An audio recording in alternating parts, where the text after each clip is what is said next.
Welcome, everybody, to Crystal, Kyle, and Friends. Today we're going to be talking to Judd Legum of Muskwatch. He used to be of Popular Information. I think he still does that, too. Oh, he does that as well? Mm-hmm. Okay, I thought they transferred over Popular Information to Muskwatch, which would be totally legitimate on its own. But Yeah, I guess he's doing both things now. Yeah. So he's going to give us all. I think he's gotten a bunch of scoops on what's going on with Musk and his little gaggle of 19-year-old pilled-up Groyper sycophants who are committing crimes on a daily basis. So he's on top of that, and he's going to give us all the tea. So really looking forward to that conversation. But before we get to that, man, the hits just keep rolling in.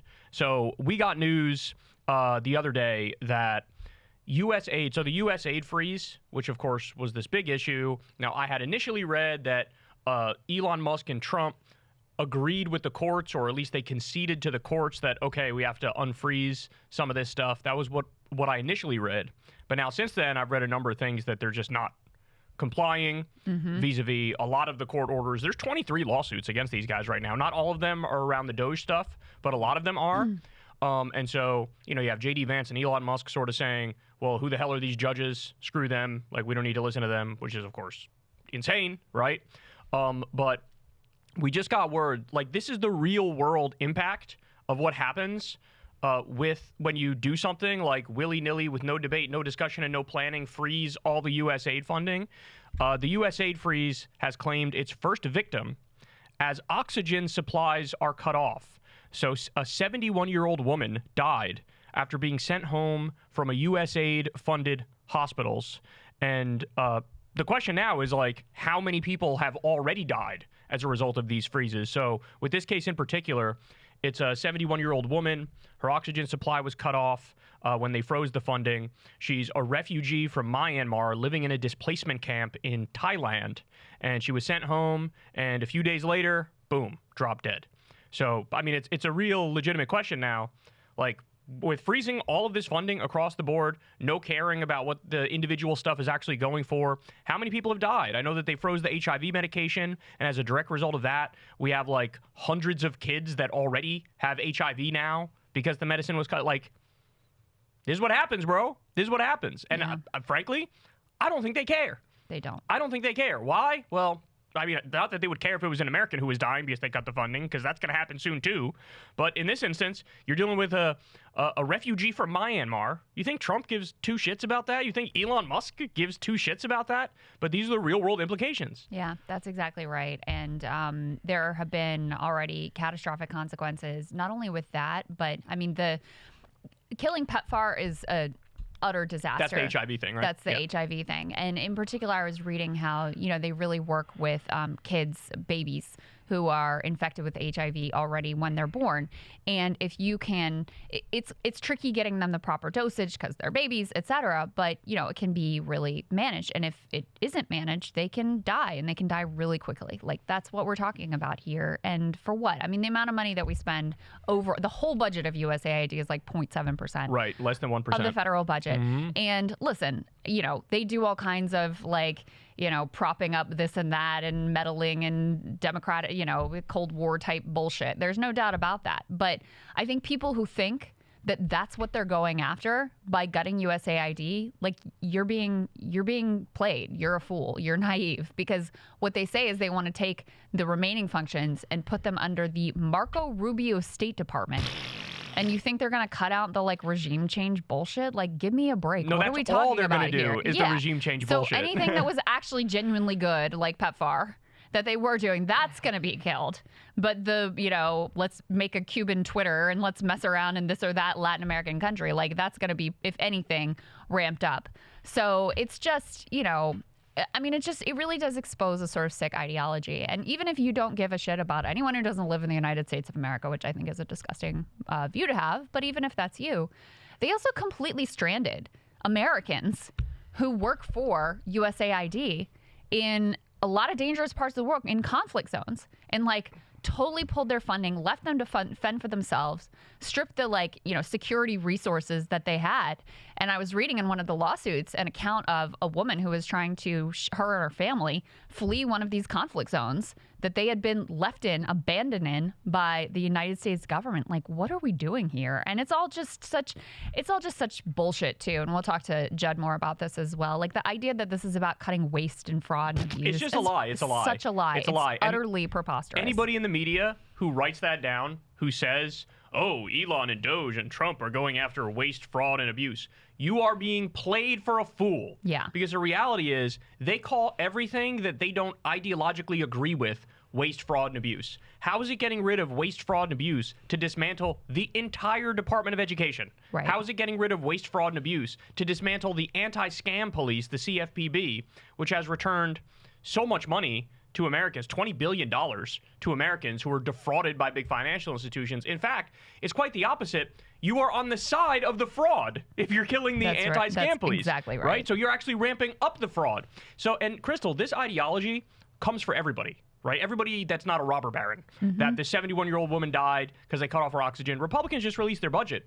They want, ready for this, an $880 billion cut to Medicaid, which would basically destroy Medicaid. Well, what is Medicaid? It's healthcare for low-income people and disabled people. So they're bringing this here at the same time, by the way. And again, we'll talk to Jed about this. Jed. Fuck, now I lost my thought train. I know what I was going to say. The $400 million that Elon just got as a subsidy to make an armored Tesla. Armored Cybertrucks. Yeah, and by the way, like, remember that thing that happened a few years back where he said, this thing is bulletproof, and then he swung a sledgehammer at the window and it broke? Remember that? Yeah. That's the guy you're giving a $400 million contract to? So the same day he's dismantling the Department of Education, he's getting $400 million. The largest State Department contract for 2025 going into the pocket of Elon Musk. And apparently after Ryan and the crew over at DropSite reported on that, they've now gone into the procurement spreadsheet that's public and said, and taken out that it's specifically for Teslas and said it's for armored EVs, armored electric vehicles, but it's too late. The cat's already out of the bag. And that's the thing. It's like, not only that, but I mean, are we really supposed to believe the richest man on the planet who gets $15 billion from the federal government, who's being sued by countless number of agencies? This is the guy that's going to audit the federal government and root out the waste, fraud, and abuse. Give me a break. It's obvious what's going on here. He is consolidating power. He is stripping the government of any capacity to check him or any other oligarchs' ambitions and doing the things that they want to do. We really, in these first couple of weeks, have had a deregulatory speed run. And it's not being done by, passing legislation, debating, would it be good if we roll back this or that regulation? No, it's being done by completely gutting and destroying the agencies that check these robber barons, CFPB, the National Labor Relations Board, also the Securities and Exchange Commission. Every single one of them is being destroyed so that they cannot enforce the laws that continue to be on the books, and that the people who run them have no interest in enforcing the laws that are on the books. So, if you thought the end of Glass-Steagall and these various deregulatory moves that were made over decades were horrific, which they were, and led to a gigantic financial crash, which they did, hold on to your butts, because this is that on steroids. And by the way, Elon, if you're against big government and this thing is purely just ideological, you should first and foremost give back every penny you've ever taken from corporate welfare from the taxpayers. That means the tens of billions of dollars you've gotten from American taxpayers. Not only should you return it, you should return it with interest, right?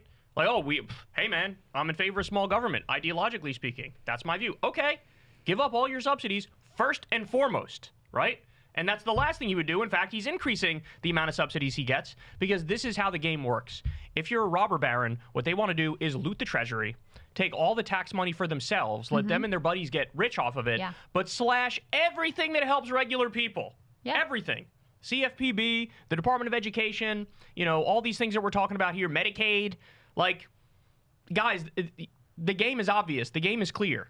And what drove me crazy is him, Elon standing in the Oval Office and doing his little press conference. And the way that these people, both Trump and Elon, the way that they could just shamelessly lie about everything they say, it really is astonishing.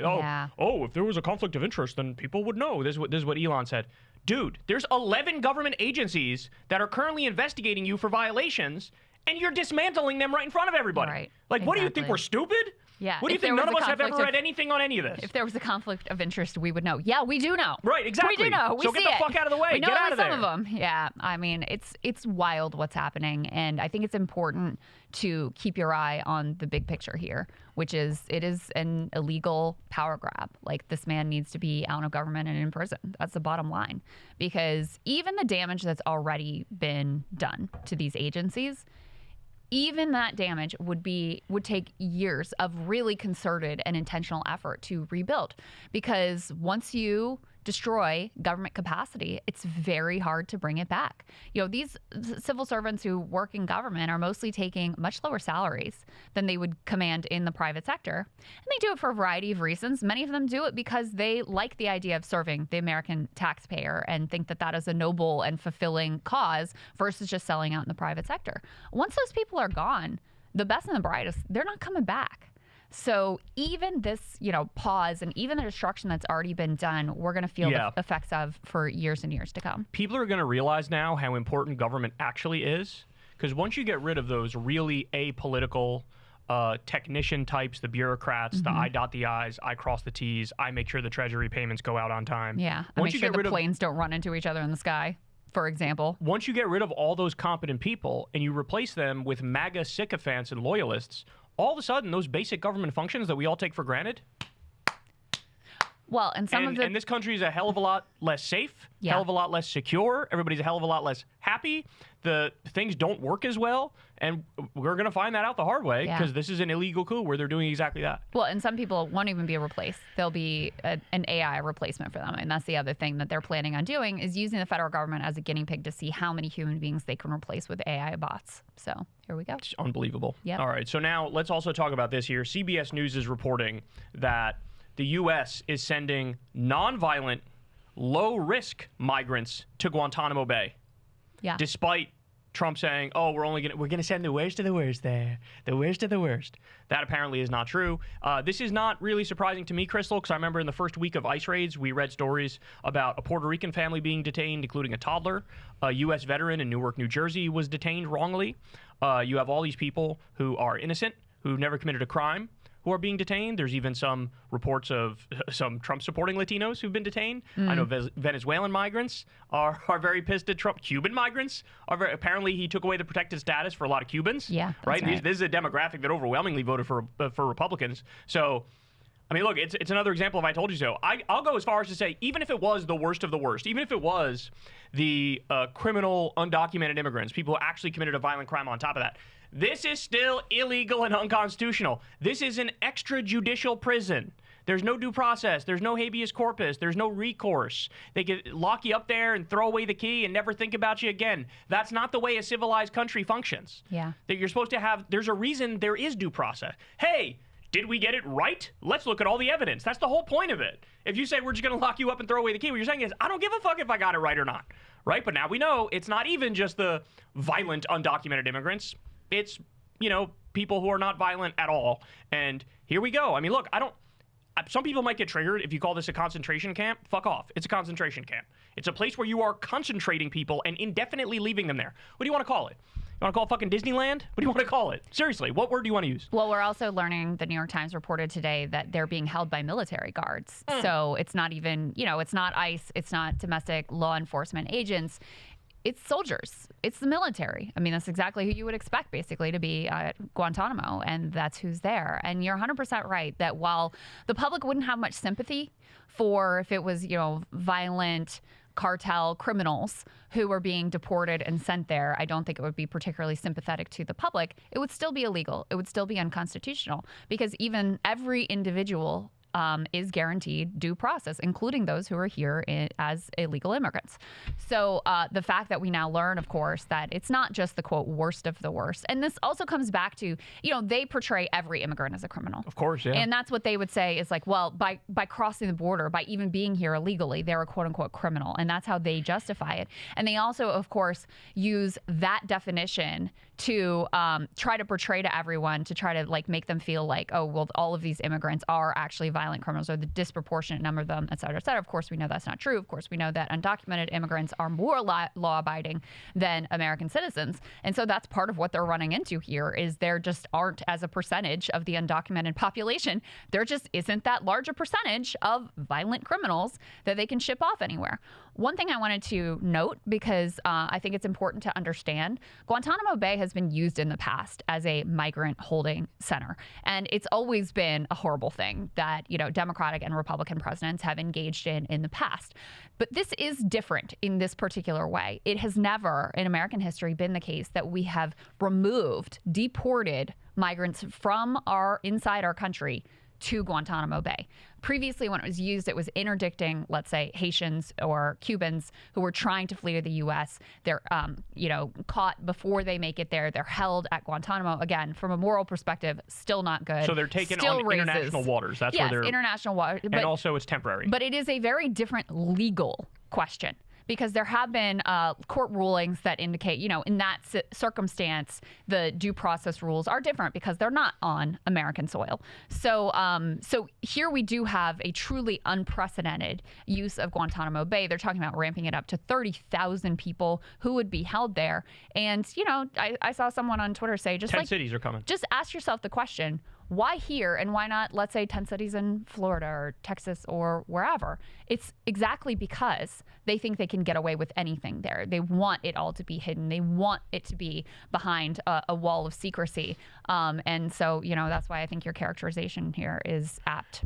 And in the past, it was processing asylum claims. Now it's just indefinite detention. So there literally is no comparison whatsoever in my mind. And by the way, there was a poll asking the American people, do you support Trump's plan to send American citizens who are convicted of a crime to a prison in El Salvador? Because that's something they floated as well. And the president of El Salvador came out and said, yes, we love that idea. For a small fee, we'll take American citizens and put them in our notoriously horrific prison. The American people were against that. And I was actually surprised by that. Because on certain questions, Americans can be conservative, whether it's the death penalty or some other criminal justice issues. And usually when you say, like, what do you think about this criminal thing? Usually Americans shut their brain off and go, fuck the criminal, I don't care. Right? But on this question of should American criminals be sent to a prison in El Salvador, the overwhelming majority of Americans said, because that's a little too fashy for them, People look at it, they're like, Jesus fucking Christ. Hey guys, today we talked to Judd Legum of Muskwatch. You definitely want to check out this interview. So it's him and his team that uncovered that the 19-year-old working for Elon Musk, his name is Edward Korestein. He goes by the name Big Balls. I'm not kidding about that. This guy was previously fired for disclosing secrets when he worked at a company, and now he has access to our top secret and classified information.